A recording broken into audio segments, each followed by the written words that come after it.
नीडलों के ऑर्बिट में रखने और अदृश्य होने के विषय स्पष्टीकरण दें। वे जान जाएंगे कि आप किस विषय में कह रहे हैं। कभी भी डरना नहीं।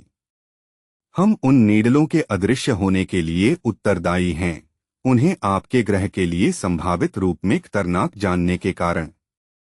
हम कभी कभी आपके विशेषज्ञों को खेल खेलने से बचाते हैं, लेकिन यह महत्वपूर्ण है कि जब गलती कर दी जाए तब हमसे सहारे का भरोसा न रखा जाए। अगर हम निर्णय लेते हैं कि मदद का हाथ देना उचित है तो हम वैसा करते हैं, लेकिन हम ऐसा नहीं कर सकते और ऐसा करना भी नहीं चाहते कि आपको आपदा से स्वयं बचाए। ऐसा करना ब्रह्मांडीय नियम का उल्लंघन होगा। आप देखें, मिशेल, एटॉमिक हथियारों ने पृथ्वी के लोगों के हृदय में डर भर दिया है, ऐसा प्रतीत होता है, और मैं स्वीकार करती हूं कि ये आपके सिर पर लटकी हुई तलवार की तरह हैं, लेकिन ये असली खतरे नहीं हैं। मई 1983 में नीडलों के 80 गुच्छे छोड़े गए थे, अमेरिका के रक्षा विभाग के टेली कम्युनिकेशन प्रयोग के अंतर्गत। प्रकाश के रेडिएशन प्रेशर के कारण छोटी नीडलें कुल 400 मिलियन ऑर्बिट से बाहर चली गईं। क्या कभी किसी ने किसी और वस्तु के ब्रह्मांड के ऑर्बिट से बाहर सूर्य के प्रकाश के दबाव से निकाले जाने के विषय में सुना है?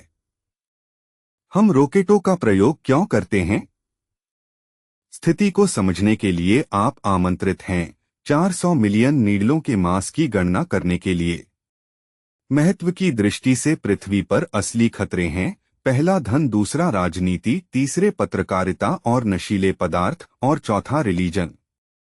इन खतरों का नाभिकीय हथियारों से कोई संबंध नहीं है। अगर पृथ्वी पर लोग नाभिकीय विनाश से समाप्त हो जाते हैं, उनके सूक्ष्म अस्तित्व वहां जाएंगे जहां उन्हें मृत्यु के बाद जाना चाहिए, और जन्म मरण का प्राकृतिक प्रक्रम नियमित रहेगा। भौतिक शरीर के नाश से खतरा नहीं है, जैसा कि करोड़ों मानते हैं। खतरा जिस प्रकार से कोई जीता है उसमें है। आपके ग्रह पर धन सबसे बड़ी बुराई है। प्रयास करो कल्पना करने की कि धन के बिना जीवन कैसा होगा। आप देखें, ताओ ने जो मेरा प्रयास पढ़ चुकी थी, कहा, आप वैसे जीवन की कल्पना भी नहीं कर सकते क्योंकि आप उस व्यवस्था में फंसे हुए हैं।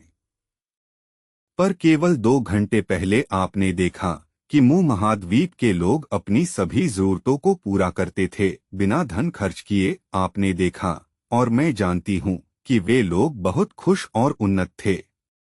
मुंह की सभ्यता कम्युनिटी अर्थात समुदाय के इर्द गिर्द व्यवस्थित थी, आध्यात्मिक और भौतिक दोनों प्रकार से, और वे समृद्ध थे।